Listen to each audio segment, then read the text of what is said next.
Hi, I'm Steven, this is Barbara, and welcome to Hakuna Matata. Come on in. All right, so here's the living room.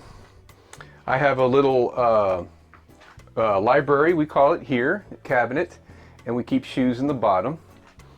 And this is our sofa, which is a convertible bed. We kind of call this the guest room as well. The cushion here is just a standard full-size mattress, foam mattress that we got at IKEA, right? It was IKEA? Yep. IKEA. And Barbara cut it in half. No, I ordered on Amazon. Amazon? Sorry. And Barbara cut it in half and made this cover for it, and the cover is attached so it acts like a hinge between the two halves. That way when it's opened up, it doesn't separate on you. And the base here has a piano hinge across the whole bottom, and this piece swings out with two legs, and it's tapered. It's about 3 inches tall at the front and 3/4 of an inch in the back when it's in its folded position, but when you open it, it's flat. And that gives the bed a little bit of, the seat, when it's in the seat position, the front edge is a little bit higher, so it's more comfortable and you don't slip out. We're really happy with how that came out. And we got the drawers in the bottom. They use this rod here, so I'll keep the drawers in from when we're driving so they don't roll out. And there's a magnet on the end that it just snaps into place. And we normally just keep this rod stashed behind there. We decided to go with the Skoolie. It was a journey. When the kids were little, us being from Florida, there's plenty of RV places. We rented an RV and we traveled around Florida. We call that the vacation to Florida that we did. And we had a great time with it. It was very cost-effective way, even with the cost of renting the RV. It really worked for us. And then probably about 10 years after that, we did another RV trip. We flew out to California, and we rented a minivan and we visited friends, and then we ended up renting an RV in Vegas, and we did the go around the Grand Canyon trip with the RV, and we just loved it. So we knew we loved the lifestyle, and then fast forward, I guess 20 years or so, and we're starting to think about retirement, and started looking at RVs more seriously, and a trailer or a fifth wheel or a little teardrop, and to try to meet our needs. The RV that we would have to buy would have been too expensive for us, and we would then have to buy something older, and then I'd be rebuilding things, and I decided I'd rather build it than rebuild it. And then we found out about Skoolies. I'd never even thought about it in the beginning, and so I did lots of research, and I actively searched for a school bus for at least a year, really actively trying to buy one before we ended up on this one. Opposite the bed, we have the kitchen table, and we made this out of 1/4-inch plywood on both the top and the bottom with a gap in the middle, so it's hollow and very light. And when we want to use the bed, we pull the pins and it folds down. And we'll fold up the chairs to get them out of the way. Those are folding chairs. And that gives us this walk path here to walk around the bed. Comes in really handy, having the extra space and these neat folding chairs. So we've got 2 more chairs. We keep them in the car. So if we have guests for dinner, we can accommodate that. This one just happened to be like within 30 miles from my house. It was owned by a private school and had very low mileage, only 30,000 miles when we bought it. 2007 model, so it was relatively new. No visible rust anywhere underneath. And I just couldn't say no to it. It really wasn't exactly what we were looking for, but like everything that we do within this bus, it's always a compromise. You do the best you can, and then you take what you can get. Something my dad taught me years ago, but it just kind of came naturally. I originally thought I was going to go the minimalist route and not even paint the outside and just throw a few things in on the inside just for comfort. And then it just, one thing led to the next, and we just went all out with it. And very happy that we did what we did. All right, here we are in the kitchen. My area. Her area. And he made this nice drawers for me. They're really deep. And on this, just one drawer, I have 5 of the drawers from my kitchen. And it has all my utensils. And on the back, it has a space for my bigger, my rolling pan and stuff. And all my utensils.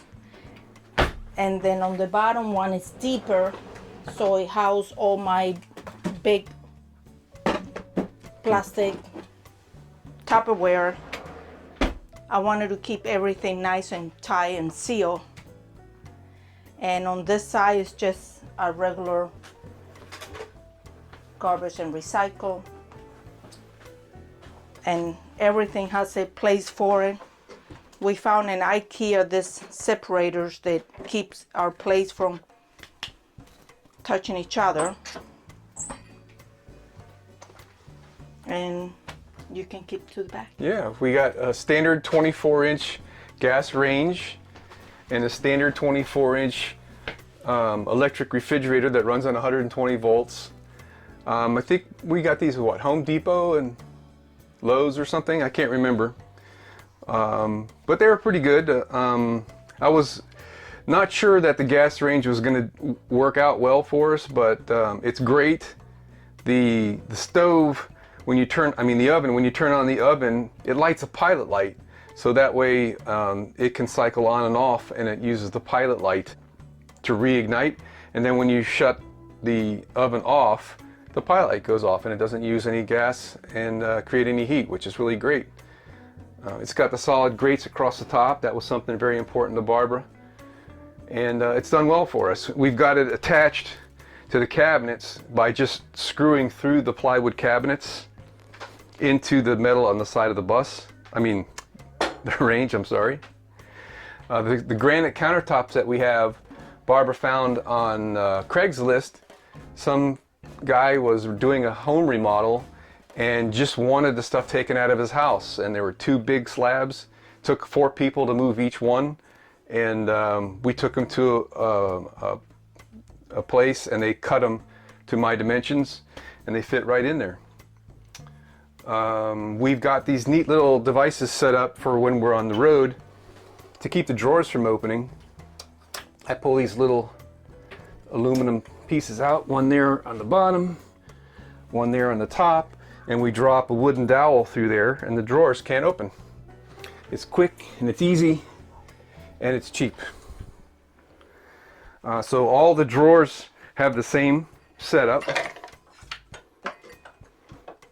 And for the doors, we use cable management Velcro ties. We just latch the handles together. X-Air fan, it's just a regular RV fan. All of our lighting switches are built into the ceiling just so it makes it easy to get to them. They're not behind something on the counter or whatever. And we put dimmers, which so far we really haven't taken advantage of, but I got separate zone lights. And the lights we got on Amazon, they're the warm white, which I like a lot. We got the dish rack from IKEA. And we got the towel rack from Amazon. There's a lot of purchases from Amazon. They had everything we need. Our school bus is named Hakuna Matata Adventure Bus. And it's not the Lion King theme. It's the word Hakuna Matata. The words Hakuna Matata basically means don't worry. And so coming from a whole lifetime of careers and raising children and fixing my cars and fixing the house and always worrying about stuff, this is my no worry time, so it's Hakuna Matata Adventure Bus. So the windows that came with the bus were not working out for us. This is a Thomas C2, and I don't know if they're all the same, but ours had plastic frames, and coming from South Florida, I guess the sun just ate the plastic and they were just cracking apart. So We labored really hard on what windows to get because they can be very expensive. And I ended up going with mobile home windows that I bought from Mobile Home Depot. And these windows come from a company called Pocahontas. And they're made to the sizes that I gave them, which worked out great because not all of the hole sizes were the same. And before I installed them, I took them to an automobile window tinting place and had them put window tinting on. And they work just like the school bus windows, but they open from the bottom. And they have screens, which is great. And they've been good. I had to work a little bit to get them to not leak, but that was just a matter of adding some caulking around the glass. To me, I think that the way that they're built, and for me knowing what he's capable to do, I always thought that he would be happier building it because it will be solid and it will be something that I know he will be more comfortable with it than something that he bought that it was not up to his likes. This is a standard 24-inch, 120 volt electric 24-inch wide apartment type fridge. And they're not all the same when you start looking for refrigerators. Some of them don't have the exposed coils on the back, and some of them do. And if you look up the specs on those, you'll find that the refrigerators that have exposed coils on the back work in hotter environments and are more efficient. So that's what we've got here. And to make it work, we've got it installed between two pieces of 3/4 inch plywood. It's sandwiched in there nice and tight. And to hold it in, if you come up here and take a closer look, you can see I've got these pieces of aluminum that I screwed into the edge of the plywood, and that's holding the front of the refrigerator in. The back of the refrigerator has blocks with rubber pads, so it's sandwiched in there from front to back and side to side, and it just can't move. Because it's sandwiched in there so tightly, I wanted to add ventilation, and for that I installed a 5-inch computer fan in the back. The entire back is closed off with a piece of plywood here, so when that fan comes on, it's drawing the air out the top, up the back, and in the bottom, and it draws air from underneath this drawer. The fan is connected to the compressor on the refrigerator through a wall transformer that puts out 12 volts DC, and it goes directly to the fan. So anytime the compressor comes on, the fan comes on. The drawer we have down here is for all the baking pans. So we needed something for large size pans that didn't have much height. And so part of the design for the air ventilation to flow through the bottom also gave us the space so we could raise the refrigerator up off the floor a little bit. For another purpose is just to make the refrigerator a little bit easier to get stuff in and out. To lock it for going down the road, came up with this simple idea to use a piece of 1/4 inch all thread and a wing nut on the top with a rubber washer. And that screws into this plate that I made, which attaches to the original mounting for the door hinges if the swing was the opposite direction. And we just screw the pin in right there, and we're ready to roll. Moving further back, we've got our pantry on this side and our clothing on this side. The pantry is where we also have our 6-gallon Suburban water heater, and all the plumbing is in here as well. Talking about the plumbing, I did that last intentionally of the build, so all the plumbing is external. There's nothing built behind the walls, and if ever there's a need to, I can maintain it very easily.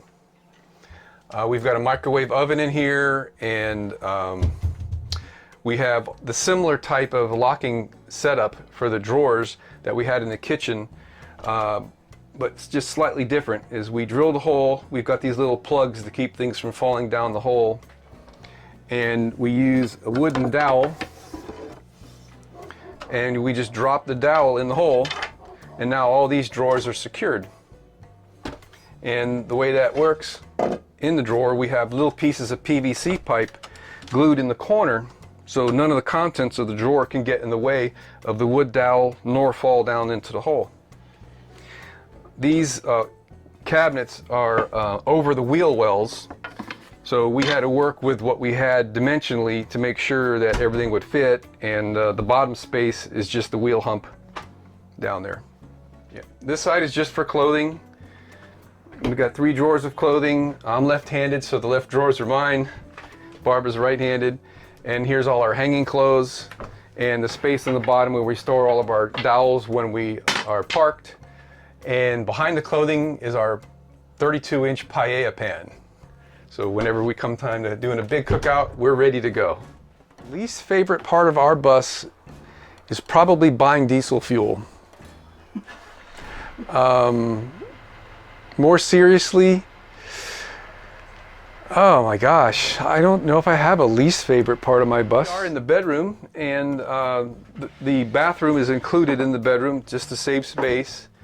And there's no walls actually anywhere in this bus. All the partitions are actually cabinets, so there's no wasted space for 2x4s or anything like that. We have a Nature's Head toilet here, which there's nothing special to say about that. And we removed the urine tank and plumbed it into our gray water tank, so we don't have to deal with that mess. On Amazon, we found these really nice hospital curtain type. They're really cheap. They were like 20 bucks, if I remember right, or 25 bucks for 20 feet. Comes in a roll. And we can close off the bedroom with this curtain.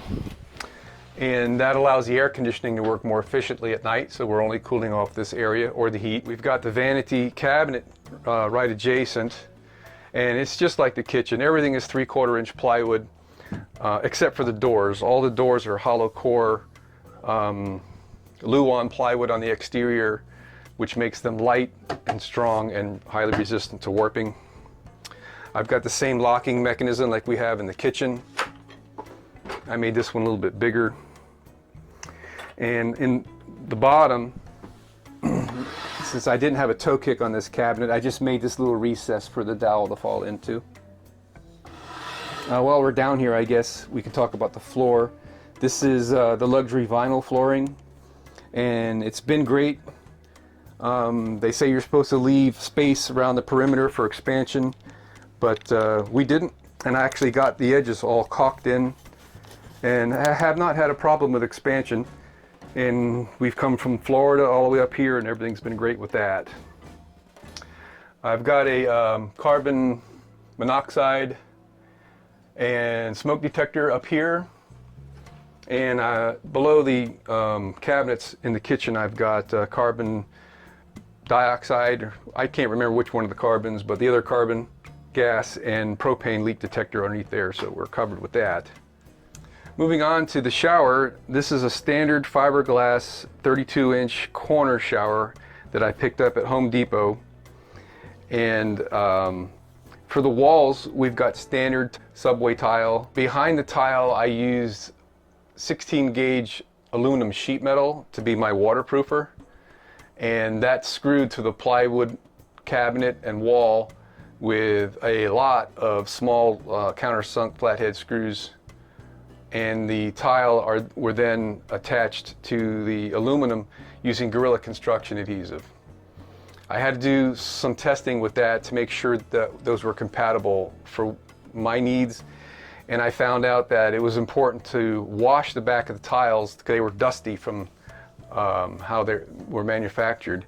And when I removed the dust off the back, I had a good bond, and with my test, I had to actually break the tiles before it would release the bond. The shower drain, we used a kitchen sink strainer, so that makes it really easy for us to just push this down and shut it off, and we can fill up the pan, which is part of a recirculating shower system that I've built that I'm not using right now because I got a couple kinks to work out, but it did work fine. I just need to increase my filtration. And the idea was you could rinse off with fresh water, fill up the pan with a little bit of water, shut off the fresh water, turn on the switch for the recirculating pump, take as long a shower as you wanted, open the valve, turn off the pump, and then rinse off with fresh water. So what makes the drain work for us, it's not really a standard kitchen strainer basket. I modified it.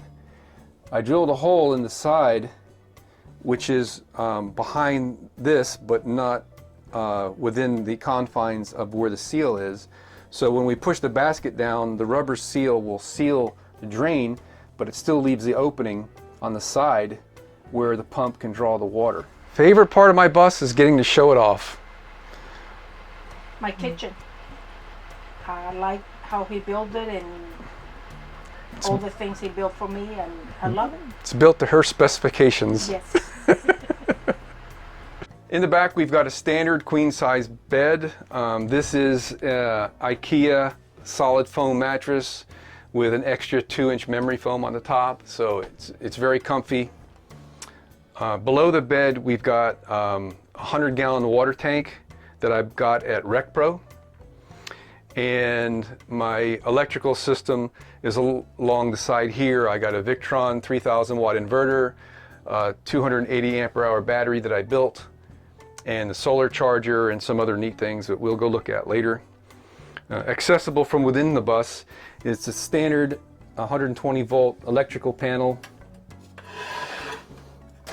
standard fuses. I got a 30 amp main and breakers rather for all my circuits. And also behind this wall is our diesel combustion heater.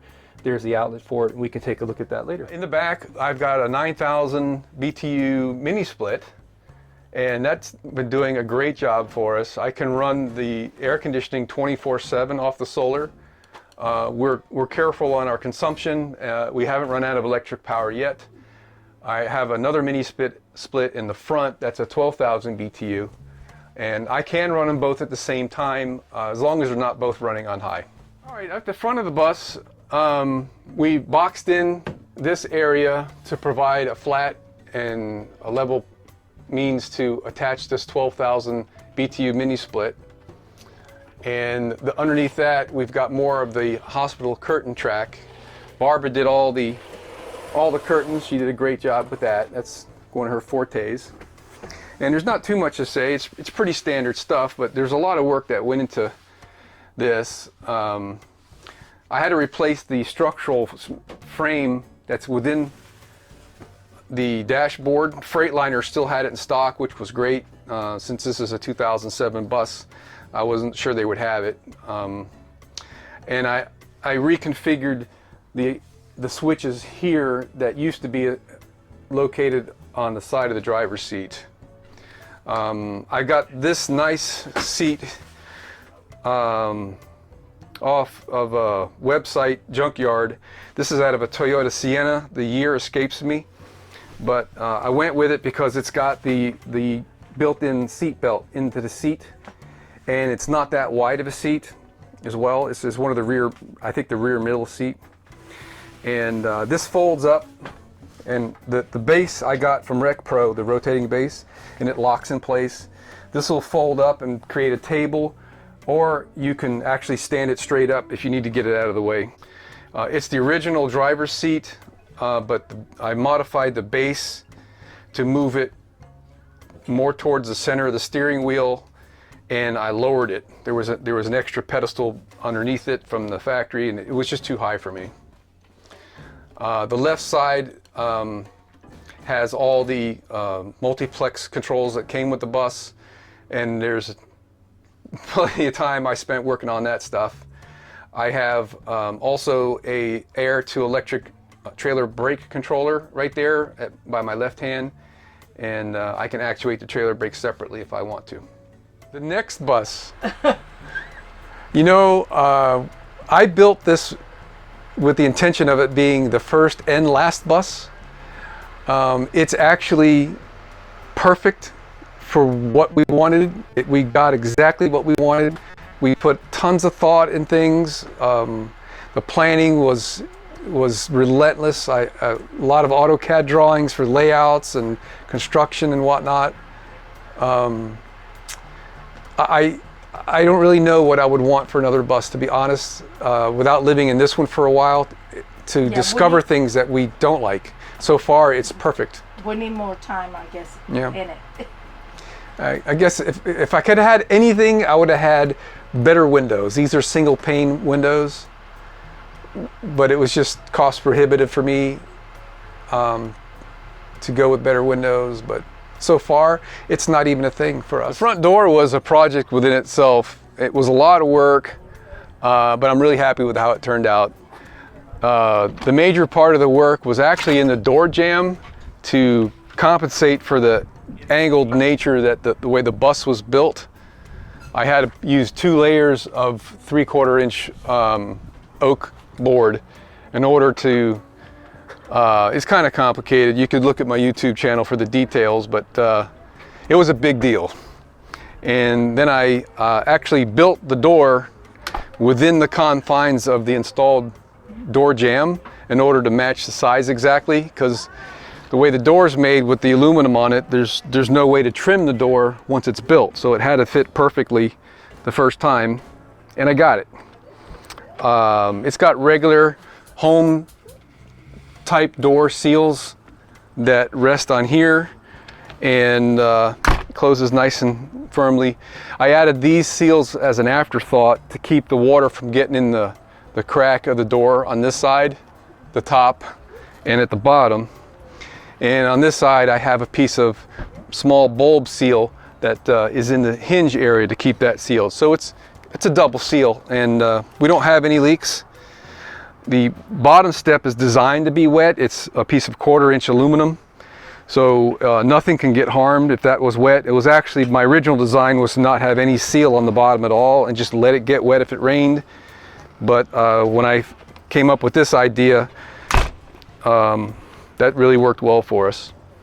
These are stainless steel ball bearing hinges. I got those on Amazon and been very happy with those. The outside of the door is 16 gauge aluminum. The frame of the door is 1x4 oak boards, and the inside is Luan plywood. The middle area here is filled with foam insulation, and all the trim here and throughout the bus also is oak with polyurethane. We use standard home style locks. It's a regular doorknob, and I like the idea that it's the kind that is just a handle, not a round knob, so you can just grab it easily. And also a standard bolt lock, it just happens to be Schlage. And it works out great having that type of lock because we use the bungee cord here to hold the door open whenever we want to have that. And that kind of goes along with, I've got an automatic door closer up there. I had to come up with something to keep the door from opening fully around and hitting the mirror. So I found that a door closer would do the job for us, and it also gives us a nice automatic closing door. Here's how we put the Reflectix on the bus. This is, we bought it at Lowe's, and Barbara did the sewing. She sewed the cloth around the perimeter, which gave it some structural integrity, and we installed snaps, stainless steel snaps, into the fabric on the edges, and that's how we hold it onto the bus. We have the Reflectix on the front windshield and along both sides. We never did the rear, we just never got around to it, and it's been fine ever since. And come around the side here and I'll show you how we have it attached.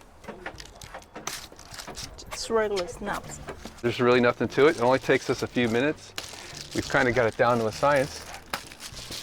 And I got all the snaps and snap hardware from McMastercar.com. If you're not familiar, it's a fabulous place to buy every kind of hardware and other kind of things. So there you go. Pull these off. The windshield wipers hold on the bottom. And this is just one piece. It wraps fully around. I already got this one. And there we are. And we roll it up. So the paint is Sherwin-Williams automotive paint. Right now it's probably about 3 years old, and it's holding up fairly well. I've never waxed it, never really taken care of it. and it's holding up well. I'm happy with it. The under storage is just standard Buyers Products Company aluminum bins. They're 24 inches deep, 18 inches tall, and 4 feet wide. I've got 3 on this side and a smaller one on the opposite side. Standard 20-gallon propane tank. I believe I found this on eBay, brand new. I coated it with Flex Seal to give it a rubber type coating so it could take some hits with gravel and not rust. We've got the dual regulator, which I believe is regulation for anything mobile or your house. And I've got a quick disconnect here for my barbecue with the shutoff valve. Underneath the bed, we got our garage area. Up the front side, we've got the circuit breaker panel, which you saw earlier. I got the diesel combustion heater up there, which I spoke about earlier. All the way to the front is my Victron 3000 watt inverter, multi-plus, and my 280 ampere 24 volt battery that I built. I bought the cells off of Alibaba, as well as the battery management system, and it worked. It was great to make sure that I actually received everything and everything was perfect.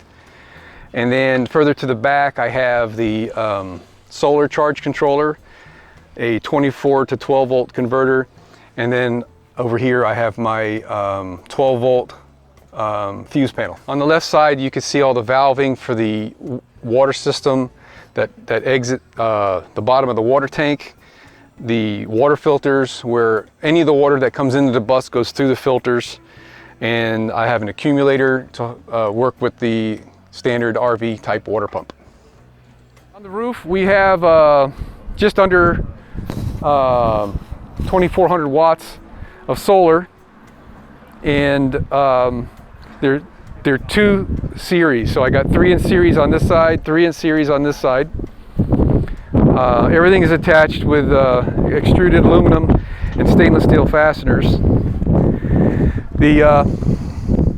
I use hinges instead of pieces of angle to mount on the inboard side because it's not a 90-degree angle, and using a hinge gives you that flexibility to have a compensation for the angles. They hinge, they'll actually go past straight up and down. I have some support legs that attach here with 6-inch increments. If I ever did find myself in a pinch where I was needing more solar late in the evening or early in the morning so I could tilt the panels. I haven't needed to do it yet. I have way more solar than I need. There's not too much more to say than that. I've got all the wiring on each side coming from the front all the way to the back.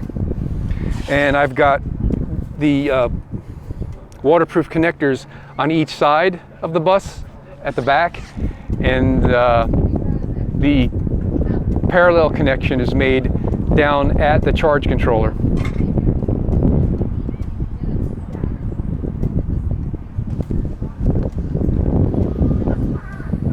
Starting at the top, we've got a standard Suburban 6-gallon water heater that works on both propane and electric, and it does a great job. We've never run out of hot water.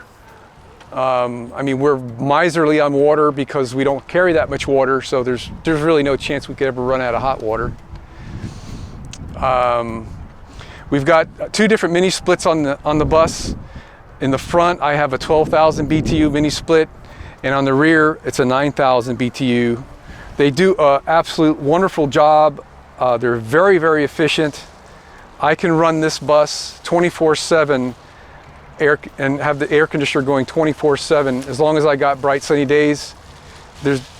It's charged up by midday. The 9,000 BTU air conditioner in the rear is running now. I guess you can see the fan spinning.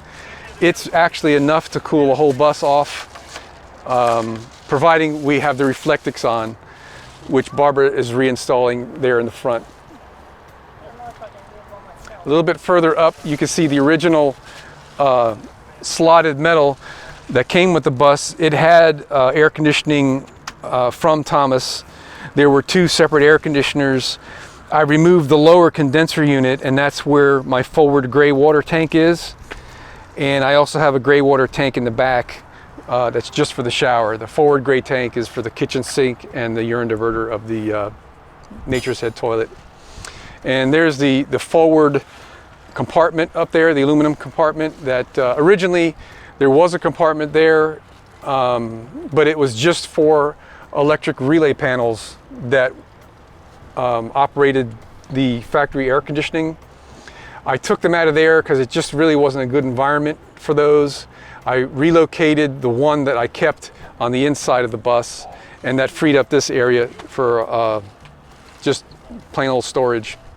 One other thing I didn't mention is with the solar, it's a 24 volt electrical system for the bus with a 24 to 12 step down.